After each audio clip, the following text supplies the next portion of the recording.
Bismillahirrahmanirrahim. Kenapa dia sedih banget? Karena dia ingat masa lalu ketika dia pernah membunuh bayi perempuan. Kenapa mereka membunuh bayi perempuan? Karena dianggap perempuan ini membawa sial. Tapi datang Islam mengubah tradisi itu. Mengubah persepsi publik. Yang tadinya perempuan dianggap hina, dalam Islam dikatakan surga ada di bawah telapak kaki ibu. Muncul harga diri perempuan naik. Apalagi sebaik-baik kalian yang paling baik untuk istrinya dan aku yang paling baik untuk istriku di antara kalian. Muncul lagi hadis, kalau seandainya laki-laki mau bersabar terhadap istrinya, maka harusnya dia bersabar 70 kali sehari kalau dia disakiti oleh istrinya. Yang ke-71 baru dia boleh marah.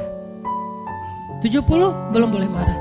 Jadi perempuan, ibu-ibu, istri kalau mau bikin suaminya sebel sampai 69.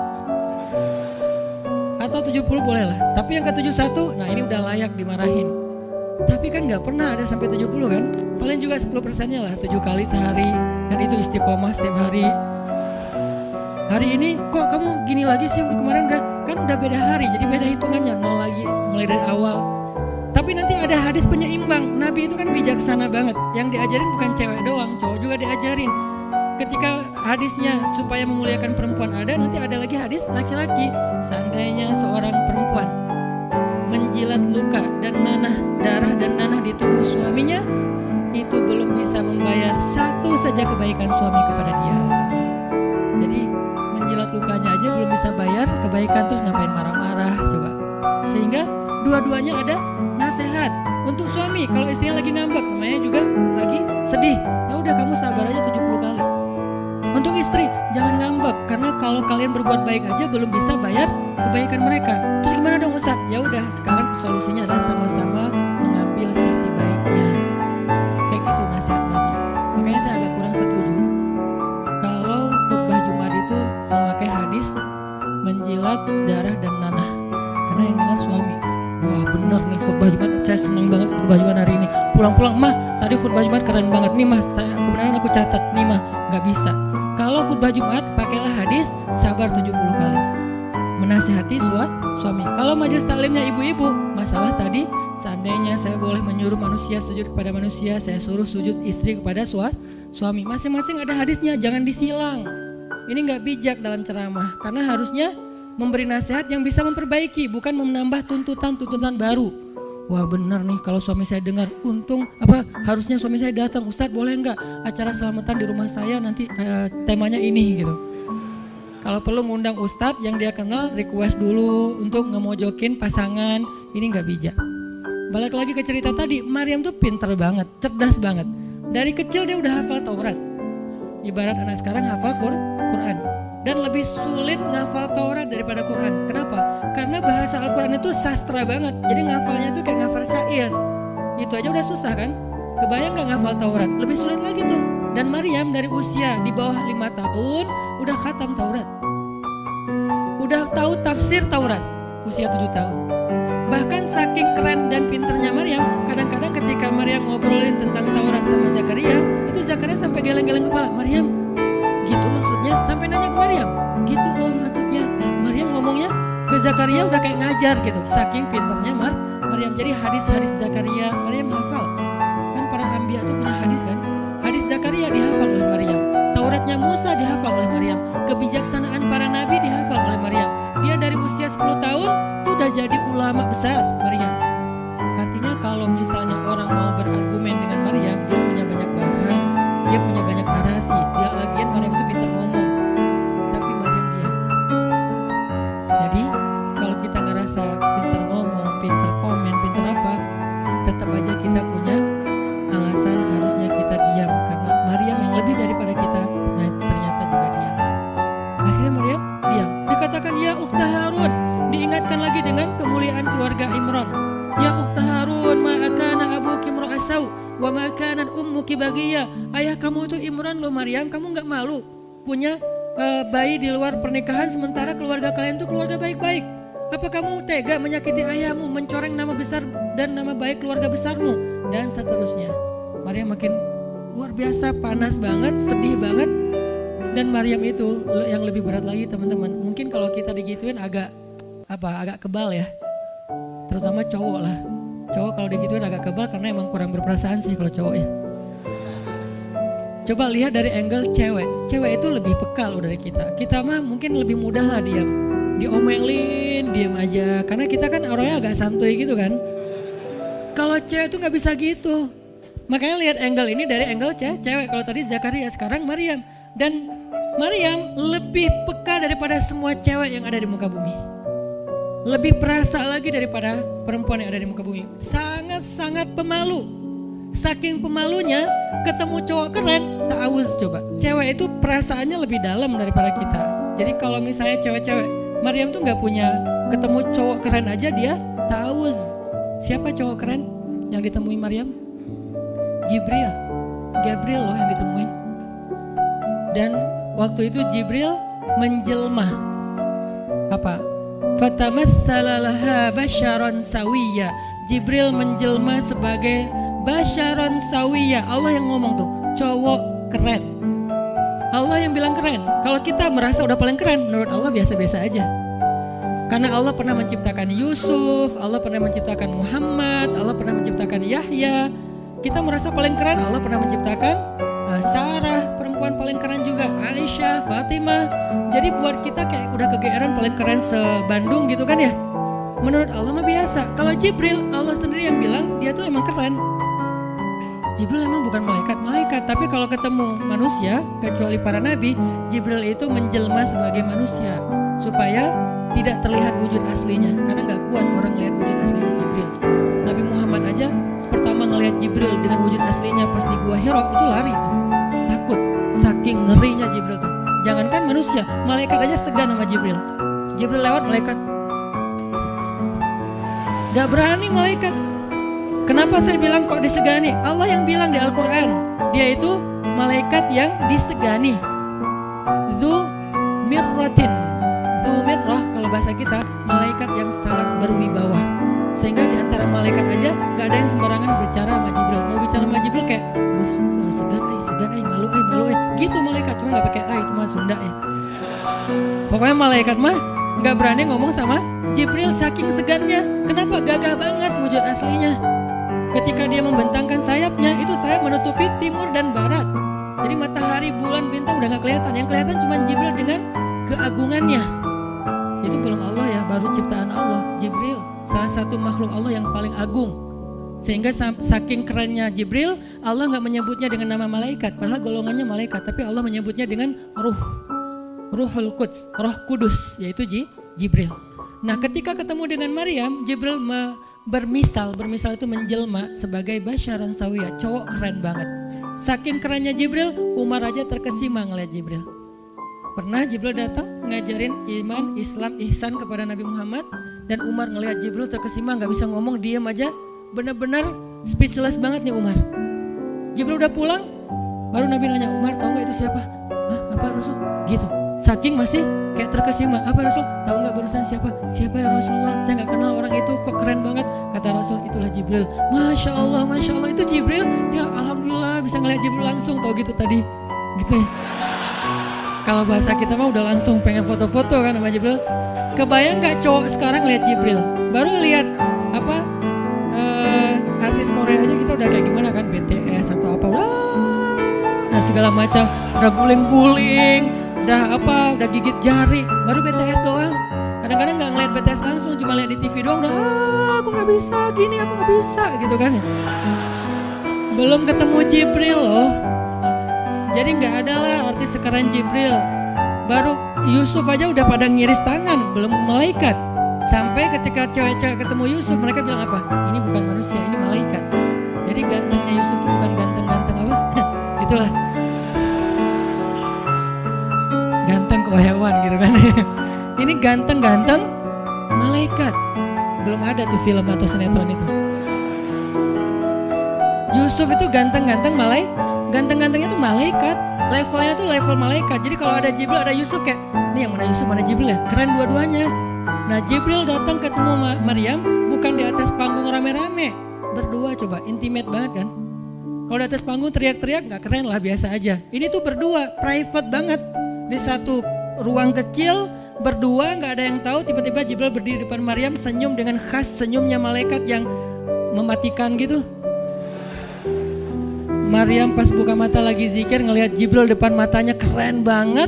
Langsung Maryam bilang apa? A'udzubillah. Wibawa banget kan Maryam? A'udzubirrahmani minka in kunta taqiyya. Jadi emang elegan sih orang-orang soleh itu. Dia langsung nunduk, dia bilang a'udzubirrahmani minka in kunta taqiyya.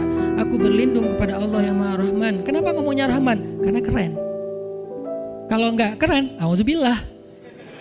Karena keren, a'udzubirrahman. Tapi masih ta'awuz, cuman pakainya Rahman karena Allah tuh Maha Pengasih yang udah bikin kamu tuh keren.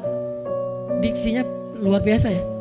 Maryam gak bilang a'udzubillahi minasyaitonirrajim. Enggak, ini enggak layak dibilang syaitan, ini terlalu keren. Jadi gak bisa a'udzubillah, a'udzubirrahman. Berarti Maryam itu pinter. Sampai dia bisa memilih diksi Asmaullahil Husna. Dia gak pakai diksi Allah, dia pakai diksi Ar-Rahman. Karena yang datang itu wajahnya tuh wajah orang baik, tapi keren. Akhirnya a'udzubirrahmani minka in kunta taqiyya, kata Maryam. Jibril juga elegan, paham maksud Maryam. Maksudnya kamu siapa? Itu pertanyaannya. Maryam gak nanya, kamu siapa ya? Enggak gitu. Kan kayak culun-culun kayak caper gitu kan. Kak, kamu siapa ya? Aku ada salah sama kamu. Enggak gitu sih Maryam ngomongnya. Saking elegannya Maryam, dia nanya kamu siapa tapi pakai kalimat zikir. Keren gak sih? Kita kadang-kadang zikir a'udzubirrahmani minka in kunta taqiyya. Artinya apa Mbak? Sama-sama gak elegan ya. Kalau Maryam sama Jibril dua-duanya elegan. Bahasa orang elegan tuh emang banyak kode sih. Jadi kita mah yang polos-polos kayak gini, yang remeh-remeh rempeyek gak jelas gini, ya gak akan paham kalau gak baca tafsir. Makanya kalau mau theater of mind, baca Quran itu pakai tafsir, pakai kisah, baru kita ngerti kondisi. Gitu banget ya, dahsyat banget ya kejadian waktu itu. Jibril datang dengan wujud yang kerennya. Maryam pengen nanya kamu siapa, kok tiba-tiba masuk ruangan saya. Tapi bahasanya a'udzubirrahmani minka in kunta taqiyya. Aku berlindung kepada Allah yang Maha Baik darimu kalau kamu takut kepada Allah. Maksudnya kamu siapa? Takut gak kamu sama Allah? Baru Jibril mengatakan, saya adalah utusan Allah, berarti malaikat, untuk memberi kabar kepadamu kalau kamu akan punya anak. Baru Maryam melihat, gimana saya punya anak? Ya udah ada obrolan nih. Dan mereka udah biasa aja, oh Jibril, saya kira siapa? Udahlah, gak mungkin. Artinya udah kayak gitu nih kesolehan Maryam. Artinya Maryam itu orang yang sangat peka banget, perasaannya dalam banget. Terus nanti ketika Maryam melahirkan anak, tahu nggak kata-kata Maryam apa? Ya laitani mittu qabla hada wa kuntu nasyam mansiya. Saat Maryam merasakan sakitnya kontraksi, mau melahirkan Isa, Maryam itu sambil kontraksi sambil bilang, ya laitani mittu qabla hadza wa kuntu nasyan mansiya. Aduhai seandainya saya mati aja sebelum kejadian ini dan saya dilupakan oleh manusia seolah-olah saya tidak pernah ada. Kenapa Maryam ngomong kayak gini? Maryam ngebayangin betapa malunya dia nanti kalau harus membawa bayinya ketemu Bani Israel yang pada bawel. Bani Israel itu terkenal kaum yang paling bawel. Bawelnya banget. Kalau kita baca Al-Baqarah itu isinya kebawelan Bani Israel. Kata Nabi Musa, sembelihlah Al-Baqarah. Al-Baqarah itu kan banyak, yang warna apa? Cari yang warnanya bersih. Yang bersih kan juga ada belang-belangnya gak dikit. Terus yang beratnya berapa kilo, yang dari mana, dari Bali atau NTB atau dari mana? Bawel banget. Udahlah cari aja seekor sapi, sembelih beres. Tapi nanya lagi, bertele-tele. Itulah Bani Israel. Dan Maryam tahu banget karakter kaumnya. Jangankan dengan fitnah kayak gini nih, ketemu Nabi yang udah menyampaikan hal yang benar aja, itu di debatnya tuh habis-habisan. Apalagi dengan kondisi Maryam. Makanya Maryam takut banget, dia nggak kuat menanggung malu. Kalau kita mungkin masih kuat lah nanggung malu. Kadang-kadang malah malu-maluin gitu kan. Kalau Maryam nggak kuat nanggung malu, berarti orang yang seperti ini harusnya kan berat banget untuk diam kan. Nggak akan kuat diam, harusnya dia ngomong gitu, dia belain diri. Tapi Maryam itu sisi lainnya adalah perempuan yang mukminah, siddiqah, sangat yakin sama Allah. Allah suruh diam, dia udah diam. Gimana pun dihujat, diam. Kata Allah diam. Ya Allah, mereka bilang saya itu berzina, diam. Ya Allah bilang ini anak haram, ini anak saya nih, anak yang mulia. Anak yang satu-satunya ketika lahir gak disentuh setan di antara manusia loh. Satu-satunya manusia ketika lahir gak disentuh setan. Nabi Muhammad setannya malah diislamkan. Beda, kerannya itu beda. Kalau Isa gak disentuh setan. Kalau Nabi Muhammad setannya malah masuk Islam. Masing-masing punya keistimewaan lah. Tapi satu-satunya manusia yang lahir gak disentuh setan cuman Isa. Kita semuanya pernah disentuh. Lahir langsung. Apa sih lo datang-datang ke dunia nama-namain kerjaan gua gitu kan. Kita nih orang biasa, jadi pas lahir tuh udah ada langsung setan bisik-bisik, yuwas wisufi sudurinas, makanya disuruh azan kan. Karena kenapa? Biar nggak dibisikin sama setan. Dan kalau bisa suara azan kita harus lebih lembut daripada suara setan, karena setan juga kayak tricky gitu. Saya ibu kamu. Anak bayi dinina bobokan sama setan, hiduplah iblis gitu-gitu kan. Jadi kayak di dokter nama setan, iblis itu keren, iblis itu soleh, iblis itu baik. Tapi pakai bahasa nasyid. Lagunya tuh kayak akustik gitu, lembut banget gitu kan. Makanya suara muazin kalau azanin anaknya yang lembut. Jangan azan Allahu Akbar, asyhadu an la ilaha illallah. Dia malas ke masjid nanti kalau udah dewasa. Kenapa? Gue malas banget dengan suara ini nih. Salahnya siapa coba? Salah ayahnya. Belajar azan di Al-Latif sama Muzammil sama Teras Tahfiz biar azannya tuh kayak Allahu Akbar. Bayinya senyum-senyum. Ntar gue bisa lebih dari itu. Canda. Intinya adalah Maryam itu pemalu banget. Jadi dia bisa banget untuk ngebales, tapi dia diam. Sampai akhirnya fa'asyarat ilaih, dia memberi isyarat. Arti memberi isyarat, dia nunjuk ke arah Isa alaihissalam yang masih digendong. Kalau kalian mau ngomong aja sama bayinya. Allah yang nyuruh kayak gitu. Makin kayak marah dan makin menjadi-jadi orang Bani Israel ketika Maryam memberi isyarat nunjuk ke arah Isa. Mereka bilang, ya Maryam, kamu udah gila apa? Sekarang kamu nyuruh kami bicara dengan bayi yang masih dalam gendongan ibunya. Benar, Maryam tuh ternyata udah stres gila. Dia gara-gara ditinggal sama selingkuhannya, sekarang dia jadi orang gila. Wah, luar biasa tuduhan kepada Maryam. Maryam diam aja, sedih, nahan air mata. Tapi bukan emotikon yang menggendang air mata di sini ya. Nahan aja air mata sampai kemudian Allah datangkan keajaiban, jadikan bayinya bicara. Oh, Isa bicara. Panjang lagi omongannya Isa. Ibuku ini baik, ibuku begini-begini, saya itu hamba Allah, saya itu anak yang suci, saya itu begini-begini sampai beres. Baru mereka pada pulang karena mereka merasa terbantahkan semua tuduhan palsu mereka kepada Maryam. Masuklah Maryam, disambut mulia oleh beberapa orang. Maryam itu perempuan mulia, Allah mendatangkan dia sebagai keberkahan. Tadi dituduh pembawa sial, sekarang disebut pembawa berkah. Mulailah Maryam terkenal. Isa dididik, kemana Isa pergi, anak-anak kecil segengnya Isa pengen jadi temannya Isa. Gue temannya Isa lo, gue temannya Isa lo. Gak lama kemudian Isa jadi temannya Yahya. Ketika dia udah bisa main sama Yahya, main berdua sama Yahya. Kemana-mana berdua, Yahya, Isa. Tapi usianya agak jauh berbeda. Ketika Yahya udah masuk SD, Isa barulah lahir. Jadi kayak agak sekitar 7-10 tahun lah kurang lebih mereka jarak usianya. Tapi pas Isa udah remaja, mereka udah nyambung ngobrol. Nah, kelebihan masing-masing, kalau Yahya ini penghafal kitab Taurat, datang Isa, Yahya menghafal kitab Injil. Yahya Nabi, Isa Rasul, satu level di atas Nabi. Kalau Nabi mengikuti ajaran Rasul sebelumnya, kalau Rasul membawa ajaran baru. Jadi sebelum Isa lahir, Yahya mengikuti ajaran Musa dengan kitab Tauratnya. Setelah Isa lahir, Yahya mengikuti ajaran Isa dengan kitab Injilnya. Jadi bisa dibilang Nabi yang mengikuti dua ajaran Rasul, Yahya alaihissalam. Dia menghafal dua kitab suci sekaligus, Taurat dan Injil. Perempuan Maryam radhiyallahu anha, dia menghafal kitab Taurat dan Injil dari anaknya sendiri.